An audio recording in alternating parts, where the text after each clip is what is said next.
Bismillahirrahmanirrahim.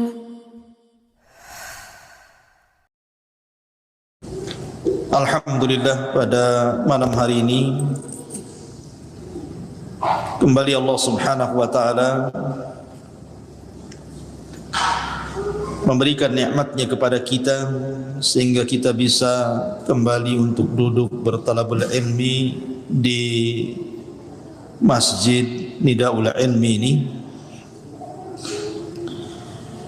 dan kita masih meneruskan kajian kita, masih membahas tentang tanda-tanda dari tanda-tanda kiamat besar.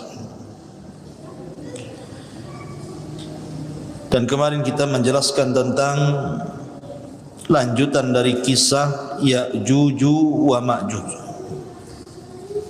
dan erat kaitannya dengan raja penguasa dunia Dzulqarnain yang dicantumkan kisahnya dalam suratul Kahfi. Ma'asyiral muslimin yang dimuliakan Allah Subhanahu wa ta'ala, kemarin saya sudah menjelaskan perjalanan yang dilakukan oleh raja besar dunia Dzulqarnain sampai akhirnya setelah berjalan ke arah timur dan barat, kemudian perjalanan yang ketiga ke arah utara atau mungkin selatan. Quran tidak menjelaskannya, tapi yang jelas bahwa Quran hanya menyebutkan Dzulqarnain itu berjalan ke tiga arah, ke arah barat, ke arah timur, dan ke arah yang di situ ada dua bukit yang kelak dijadikan benteng penghalang, Ya'juj wa Ma'juj, dan kabilah yang meminta dibuatkan benteng. Kemarin kisahnya sampai di situ. Ma'asyiral muslimin yang dimuliakan Allah Subhanahu wa ta'ala, siapa Ya'juj dan Ma'juj itu? Kita tahu bahawa Ya'juj dan Ma'juj fitnahnya tentu berbeda dengan fitnah Dajjal. Kalau Dajjal itu betul-betul diciptakan oleh Allah Subhanahu wa ta'ala untuk memfitnah agama manusia, tetapi Ya'juj dan Ma'juj tidak ada kaitan dengan itu. Ya'juj dan Ma'juj itu murni hanya makhluk perusak, tidak ada kaitan dengan masalah fitnah agama. Ada yang mengatakan bahawa Ya'juj dan Ma'juj itu adalah al-ikhwatu lil ab, saudara kita dari jalur ayah, maksudnya Adam alaihi salatu wassalam. Jadi ketika Adam alaihi salatu wassalam bermimpi basah, kemudian spermanya menumpah bumi, maka sperma yang menimpa bumi itulah yang kemudian menjadi Ya'juj wa Ma'juj. Sehingga ada yang mengatakan bahawa Ya'juj dan Ma'juj itu saudara kita seayah, karena bukan dari rahimnya Hawa, tetapi dari tanah. Cuman spermanya sperma Adam tumpah ke tanah jadi Ya'juj Ma'juj gitu. Tapi jelas pendapat ini sangat bertentangan sekali, karena kalau seperti itu berarti Ya'juj dan Ma'juj itu punya keistimewaan. Sebagaimana Isa tercipta tanpa ayah, kemudian Hawa tercipta tanpa ibu, maka Ya'juj Ma'juj nanti sekedudukan dengan Hawa. Mustahil kalau pendapat ini dibenarkan. Maka pendapat yang kuat wallahu alam bahwa Ya'juj wa Ma'juj adalah keturunan Yafis ibn Nuh alaihi salatu wassalam. Kita tahu bahwa Nuh alaihi salatu wassalam itu kan memiliki 4 putra. Yang satu kafir, namanya Kan'an, yang kemudian mengikuti agama ibundanya. dan istrinya Nuh kafir. Tetapi yang 3 mukmin mengikuti agama Nuh. Syam yang merupakan bapa bagi bangsa Arab, terlahir dari Syam ini banyak kalangan para nabi dan rasul. Kemudian ada Ham. Dari Ham ini lahir orang-orang yang berkulit hitam. Kemudian yang ketiga ada Yafis. Dari Yafis ini lahir banyak kabilah, salah satunya adalah Ya'juj dan Ma'juj. Jadi Ya'juj dan Ma'juj itu keturunan Yafis putra Nuh alaihi salatu wassalam. Itu yang benar. Dia manusia sama dengan kita. Tetapi Allah Subhanahu wa taala berikan usia yang panjang.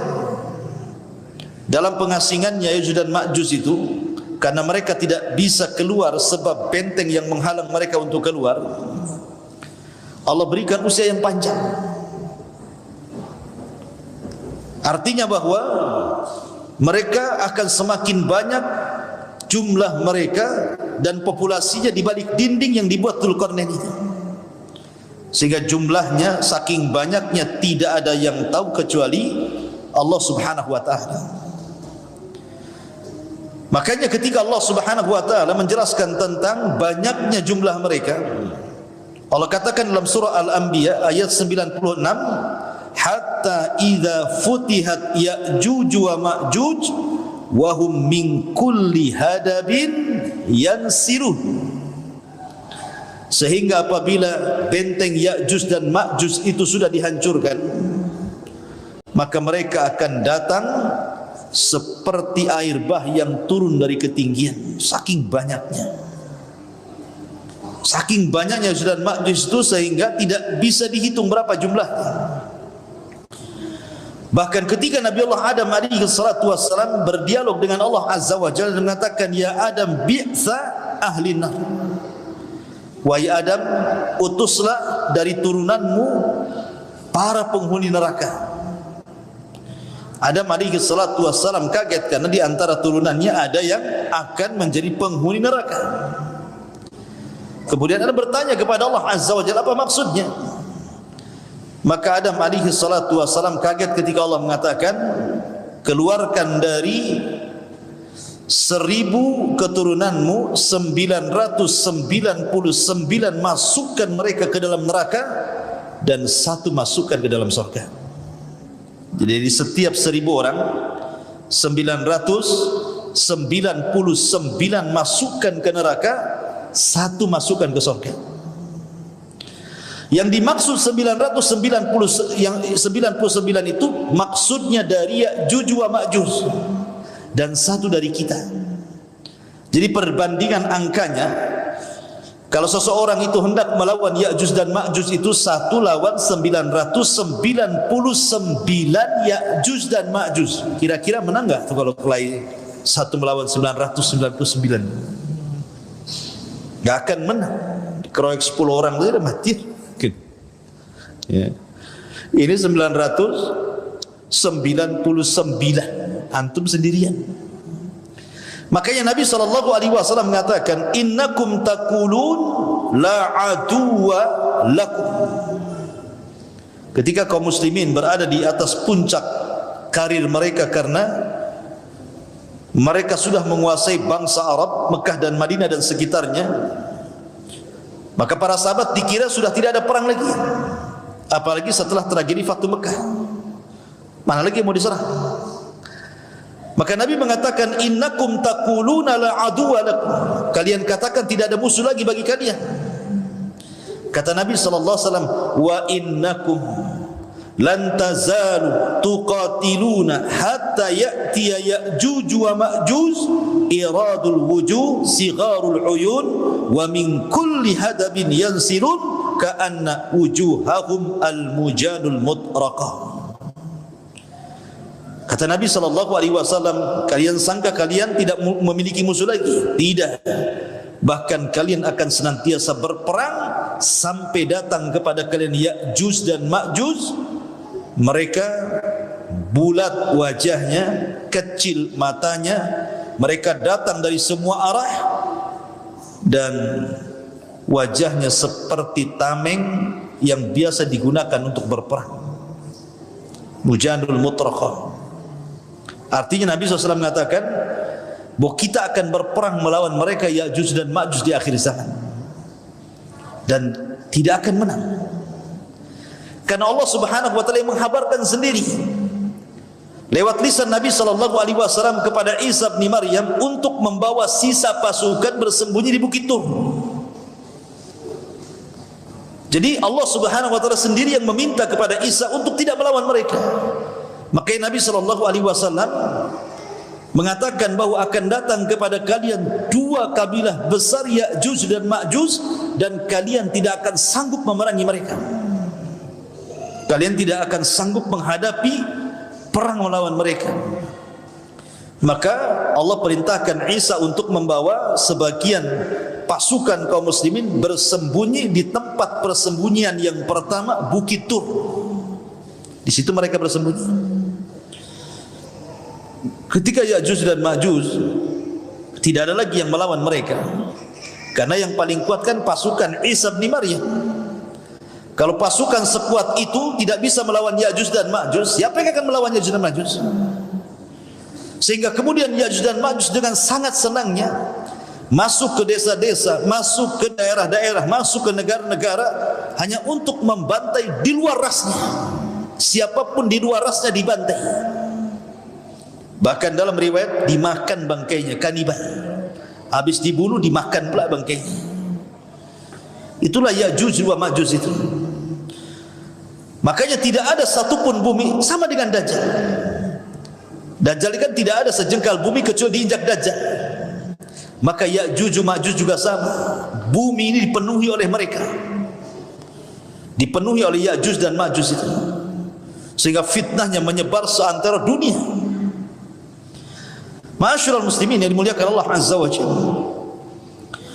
Lah ketika kaum muslimin kemudian mereka bersembunyi di Bukit Tur, kemudian Ya'juj dan Ma'juj terus mereka memerangi, membunuh dan membantai manusia, mulailah kemudian tampak kesombongannya. Ya'juj dan Ma'juj sombong karena sudah mengalahkan siapapun yang di luar rasnya. Akhirnya kemudian ketika mereka sudah merasa bahwa sudah memerangi semua orang yang ada di bumi, maka mereka mengatakan qatalna man fil ardi sanaqtuluhu man fis sama. Kami sudah bunuh semua makhluk yang ada di atas bumi, giliran engkau makhluk yang ada di langit, ku bunuh kalian semua. Sombong dia. Dia bisa kononnya membunuh makhluk yang ada di langit, maksudnya para malaikat. Akhirnya kemudian mereka pun mulai mengarahkan tombak-tombak mereka, panah-panah mereka, kemudian diarahkan ke langit. Subhanallah, Allah Subhanahu wa taala menyedot panah-panah itu sampai tembus ke awan-awan, sampai tidak nampak lagi panahnya itu, saking jauhnya, saking tingginya. Kemudian Allah Subhanahu wa taala kembalikan panah itu ke bumi, dan Allah sudah lumuri di ujung-ujungnya dengan darah, seolah-olah Ya'juj dan Ma'juj berhasil membunuh makhluk yang ada di atas langit. Padahal itu adalah makarnya Allah. Wa yamkuruna wa yamkurullah wallahu khairul makirin. Maka makin sombong lagi. Makhluk bumi sudah kami bantai, makhluk langit sudah kami bantai, kira-kira makhluk mana lagi? Akhirnya kemudian Nabi Isa bin Maryam pun kemudian berdoa kepada Allah Subhanahu wa taala. Kemudian setelah berdoa kepada Allah Subhanahu wa taala agar Allah memberikan pertolongan kepada mereka. Coba anak-anak ada yang tertibkan. Jadi akhirnya kemudian Allah Subhanahu wa taala mengabulkan doa Isa bin Maryam. Doanya Isa bin Maryam agar Allah Subhanahu wa taala menghancurkan sehancur-hancurnya Ya'juj wa Ma'juj ini. Maka Isa terus berdoa sampai akhirnya betul-betul Allah Subhanahu wa taala azab Ya'juj wa Ma'juj ini dengan hanya mengutus hewan yang paling kecil, namanya nagof. Nagof itu semacam ulat. Ulat itu disebut nagof dalam bahasa Arab. Itu yang menghancurkan Ya'juj dan Ma'juj. Dan ingat tentara Allah Subhanahu wa taala, kalau kita melihat sejarah-sejarah, rata-rata binatang kecil yang diutuskan. Ketika pasukan Abrahatul Asram atau dikenal dengan Ashabul Fil hendak menyerang Ka'bah, siapa tentara Allah yang Allah utus? Ababil, burung-burung laut. Ya.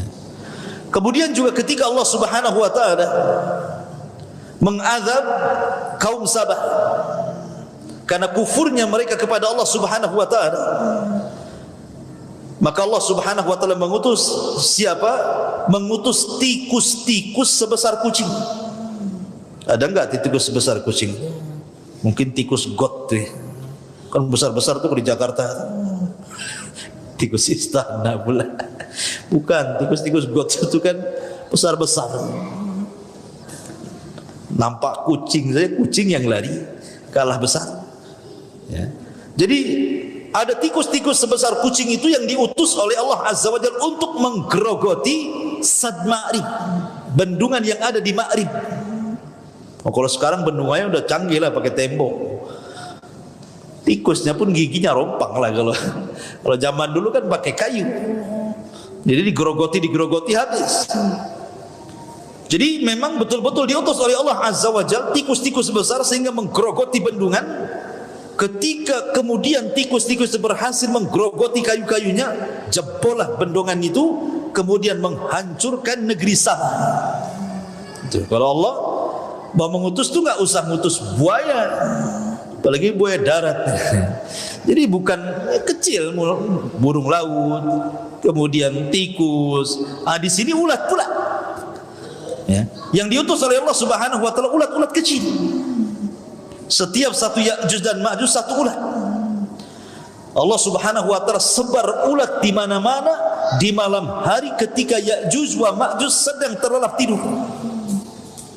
Tiba-tiba kemudian ulat itu bergerak, kemudian berjalan ke tengkuknya, kemudian menggigit tengkuknya dan berhasil masuk ke dalam tengkuknya dan menggerogoti otaknya. Subhanallah. Ini ulat apa ini? Tentu ulat di sini adalah tentara-tentara Allah Azza wa Jalla. Ketika pimpinannya Ya'juj dan Ma'juj mati karena kemasukan ulat di tengkuknya dan merusak otaknya, satu mati, semua mati. Subhanallah. Jadi kematiannya ada Ya'juj dan Ma'juj itu. Bukan sekarang ini yang satu mati, besok mati lagi, lusanya mati, minggu depan mati, enggak. Ini serentak matinya. Jadi kalau antum ini di Batam ini ada satu gardu listrik, satu kota Batam itu satu gardu gitu ya. Tiba-tiba kita matikan gardunya, maka satu kota Batam digelap. Jadi satu mati semua. Gitu kan aneh gitu ya. Nah, begitulah kuasa Allah Subhanahu wa taala. Ya'juj dan Ma'juj mati serentak. Sehingga tidak ada satu jengkal di bumi kata para ulama kecuali ada bangkainya. Saking banyaknya. Tidak ada satupun jengkal di bumi kecuali ada bangkai Ya'juj dan juga Ma'juj. Lah ketika kemudian Isa bin Maryam melihat berserakan jenazah-jenazah Ya'juj dan Ma'juj dan bangkai-bangkai Ya'juj Ma'juj itu, tentu semakin hari membusukkan begitu. Tetapi nikmat bagi para binatang buas. Jadi binatang-binatang semacam harimau, pemakan daging lah, elang dan yang lain, itu mereka merasa nikmat. Kenapa? Makanan banyak. Ya, jadi jasad-jasad Ya'juj dan Ma'juj itu karena tidak ada yang dikubur, sehingga menguntungkan binatang-binatang buas, sampai mereka dimakmurkan dengan memakan jasad-jasad Ya'juj dan Ma'juj. Maka Isa pun berdoa kepada untuk dibersihkan jasad-jasad itu. Setelah berdoa, tiba-tiba Allah Subhanahu wa taala kirimkan burung-burung besar sebesar unta, kemudian setiap satu burung membawa satu jasad, kemudian dilempar entah berantah, ada yang mengatakan di lautan wallahu alam, sampai akhirnya bumi tidak ada satupun jiwa dan bangkai Ya'juj dan Ma'juj, bersih-bersih. Tetapi tentu sisa-sisanya masih ada. Mungkin darahnya, mungkin nanahnya gitu, kalau sudah membusuk gitu ya. Maka Allah Subhanahu wa taala kirimkan hujan yang sangat deras, Kemudian hujan itulah membawa berkah, membersihkan sisa-sisa Ya'juj wa Ma'juj.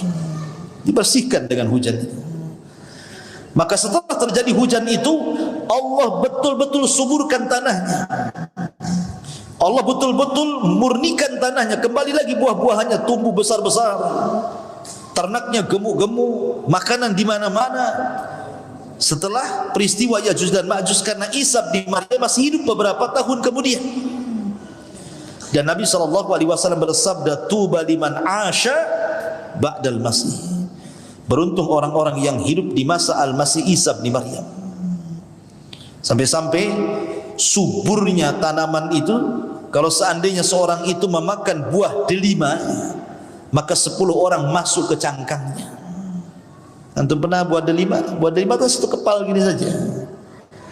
Tapi nanti di masa Isa bin Maryam, setelah kehancuran Ya'juj dan Ma'juj itu, delimanya besar.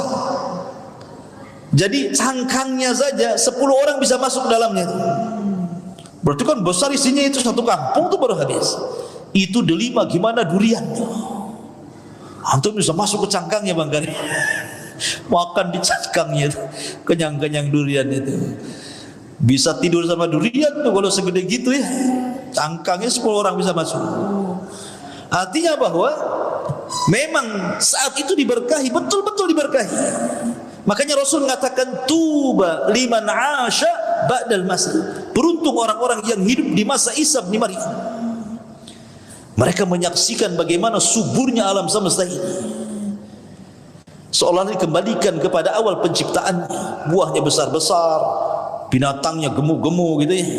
Memang betul-betul Allah Subhanahu wa taala suburkan. Lah ketika Ya'juj dan Ma'juj ini selesai fitnahnya dan jasadnya sudah dibuang entah berantah oleh burung-burung unta dan bumi sudah dibersihkan, maka Isa bin Maryam betul-betul menegakkan keadilan. Maka memaksa orang-orang yang di luar daripada Islam hanya dengan 2 pilihan, masuk kok ke dalam Islam atau kubunuh. Tidak ada jizyah lagi. Nanti di akhirat itu tidak ada jizyah. Maksudnya tidak ada peti. Kalau di zaman Nabi SAW kan, di zaman sekarang kan bayar upeti. Kamu mau masuk Islam? Tidak, gak apa-apa, tapi tolong bayar upeti. Kalau tidak juga bayar upeti, baru kita perang. Tapi nanti di akhir zaman tidak ada namanya jizyah upeti itu. Yang ada masuk Islam atau mati. Kan enak. Masuk Islam atau mati. Makanya banyak ahlu kitab itu yang tidak punya pilihan. Kalau mereka tidak mau masuk Islam, dibunuh. Tapi kalau mereka masuk Islam, mereka selamat. Makanya sebagian besar ahli kitab nanti di akhir zaman, mereka akan mengikuti syariat Muhammad SAW atas jasa Isa bin Maryam, sebagaimana terisyarat dalam Al-Quranul Karim, wa immin ahlil kitab illa la yu'minanna bihi qabla mautihi. Dan nanti sebagian besar ahli kitab itu akan beriman kepada syariat Nabi SAW sebelum kematian Isa bin Maryam, sehingga mereka akan masuk Islam dari mana-mana ahli kitab itu, karena Isa mengikuti agama Nabi. Secara otomatis orang-orang Nasrani atau Yahudi mau tidak mau mereka harus mengikuti ajaran Nabi, karena Isa aja surat di belakang Imam Mahdi untuk menunjukkan bahwa setiap kaum itu ada amirnya. Ma'asyiral muslimin yang dimuliakan Allah Subhanahu wa taala. Ada sebuah hadis yang tercantum dalam Sahih Bukhari dari Zainab bintu Jahsin. Nabi SAW bersabda, "Wailun lil arabi min syarri qad iqtarab." Kata Rasul, celaka bagi bangsa Arab, keburukan telah mendekati mereka. Ini di zaman Nabi. Rasul mengatakan celaka bagi bangsa Arab, keburukan yang besar sedang menerpanya. Kemudian Nabi mengatakan, fataha min radmi Ya'juj wa Ma'juj mithla hadhi wa halaqa bi isba'aihi al-ibham wallati taliha. Qalat Zainab faqaltu ya Rasulullah. Kemudian faqultu ya Rasul anuhlika wa fina salihun. Qala na'am idza kathura al-khabath. Jadi kata Zainab bintu Jahsin, dia mengatakan suatu ketika Nabi SAW pernah masuk sehingga mengejutkan para sahabat. Kemudian mengatakan la ilaha illallah, celaka bagi bangsa Arab, keburukan telah dekat menimpa mereka. Kemudian kata Nabi SAW, sungguh telah terbuka sedikit dari benteng Ya'juj wa Ma'juj. Kemudian Nabi melingkari jempolnya, kemudian menggabungkan dengan telunjuk dan membuat lingkaran seperti ini. Kata Nabi SAW, bentengnya Ya'juj dan Ma'juj di zaman Rasul sudah berhasil dilubangi seperti ini, sebesar ini. Jadi mereka bisa ngeker tuh dari luar, dari dalam keluar itu. Itu di masa Nabi itu. Bagaimana di masa sekarang kan gitu ya? Di masa Nabi saja sudah 1 dirham tuh, sudah berlubang sebegini. Ya. Otomatis maka semakin mendekati kiamat lubang itu semakin besar. Biar mereka keluar dan membenarkan sabda Nabi SAW. Maka kata Zainab, la ilaha illallah, celaka bagi bangsa Arab, sungguh keburukan telah dekat. Di mana tembok Ya'juj dan Ma'juj telah menjadi lubang sebesar begini, kata Nabi SAW. Kemudian kata Zainab, ya Rasulullah, apakah kita akan dihancurkan sementara banyak di antara kita orang-orang soleh? Maka Rasul mengatakan, ya, kalau keburukannya lebih banyak dibandingkan orang solehnya. Kalau orang solehnya diam, tidak kemudian al-amru bil ma'ruf wan nahyu 'anil munkar, maka justru itu pula yang mengundang azab Allah Subhanahu wa taala. Karena azab itu kalau ditimpakan bukan hanya terkena orang dolim saja, tetapi orang baik pun terkena imbasnya. Ma'asyiral muslimin yang dimuliakan Allah Subhanahu wa taala, itulah cuplikan dari kisah Ya'juj dan juga Ma'juj. Dan ini sering saya ulang-ulang biar paham. Nah, setelah kemudian Isa bin Maryam, kan Isa bin Maryam ini ada yang mengatakan berkuasa 40 tahun, tapi ada yang mengatakan 7 sampai 8 tahun. Kemudian meninggal, dan sebelumnya Imam Mahdi meninggal. Maka ketika dua manusia ini meninggal, Imam Mahdi meninggal, kemudian disusul Isa bin Maryam meninggal, sementara tugas Isa itu sangat berat sekali. Akhirnya kemudian orang pun membawa diri masing-masing. Ada yang tetap mempertahankan keimanannya, ada yang sedikit demi sedikit kufur. Sedikit demi sedikit kufur dia.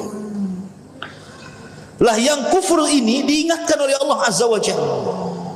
Diingatkan dengan apa? Dengan adanya duhan, dengan adanya asap yang pekat yang berasal dari langit. Yang Allah Subhanahu wa taala katakan, fartaqib yauma ta'tis sama' bidukhanin mubin.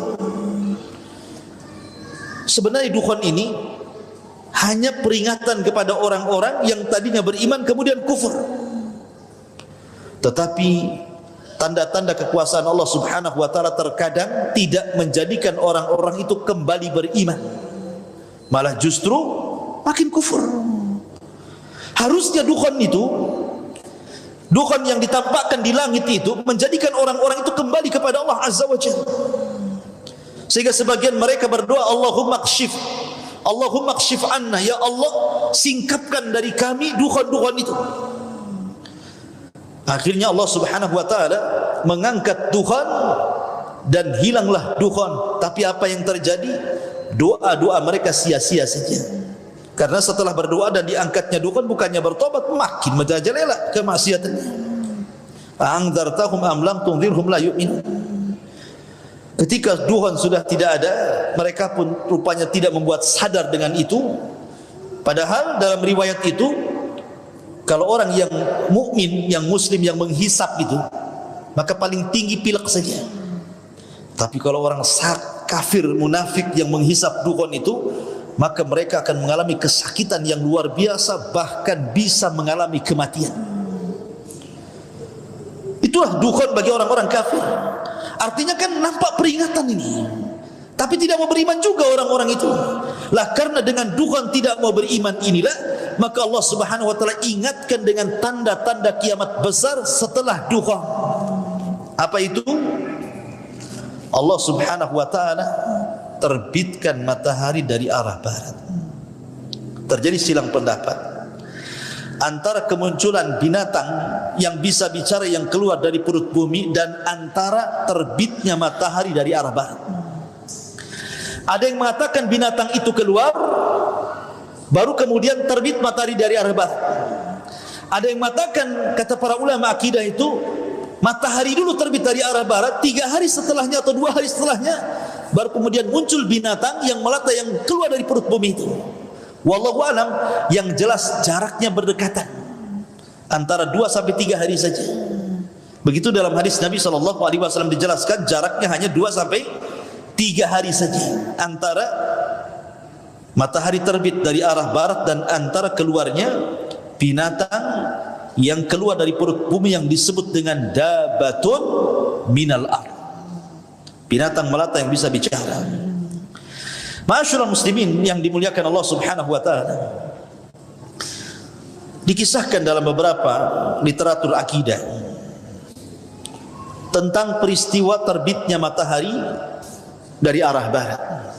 Ikhwan, Allah Subhanahu wa taala banyak bersumpah dalam Al-Qur'an dengan matahari kan? Bahkan ada satu surat namanya matahari. Surat apa? Asy-Syams. Allah mengatakan wasyamsi wa duhaha wal qamari idza talaha wan nahari idza jallaha wal laili idza yaghshaha. Allah katakan wasyamsi wa duhaha. Matahari Allah jadikan sumpah. Karena matahari ini sebenarnya banyak faedahnya, ikhwan.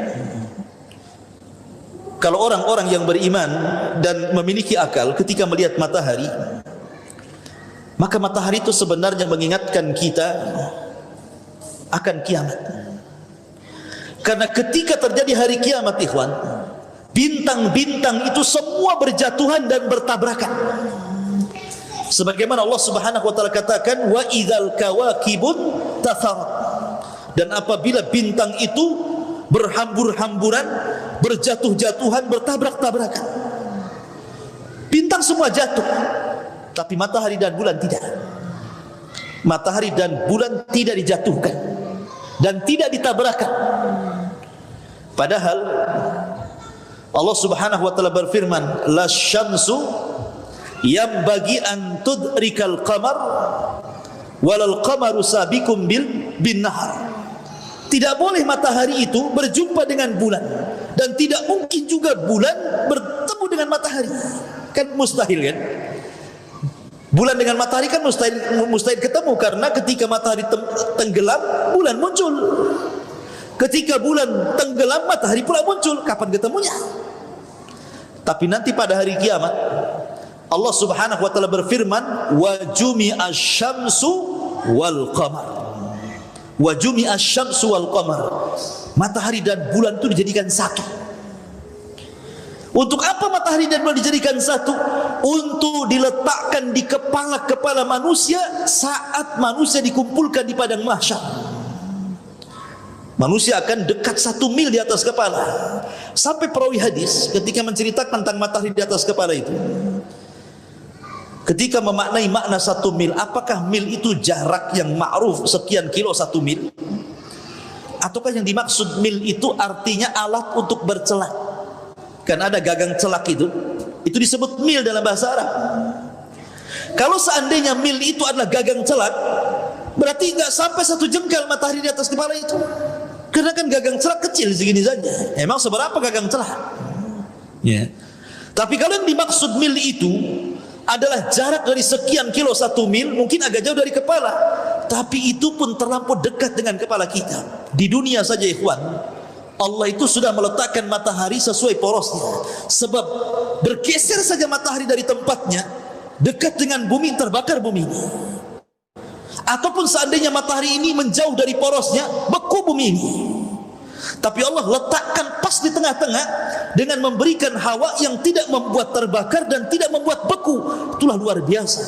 Allah Subhanahu wa taala meletakkan matahari itu di porosnya. Tapi nanti pada hari kiamat, matahari ini akan datang kepada Allah Subhanahu wa taala untuk meminta izin diterbitkan dari arah barat. Hadis Abu Hurairah radhiyallahu an, ketika Nabi SAW bersabda, "Atadruna aina syamsu?" Kalian tahu kemana matahari pergi? Kata Rasul. Kata sahabat, "Allah wa Rasulullah alam." Rasul, Allah dan Rasulnya yang tahu.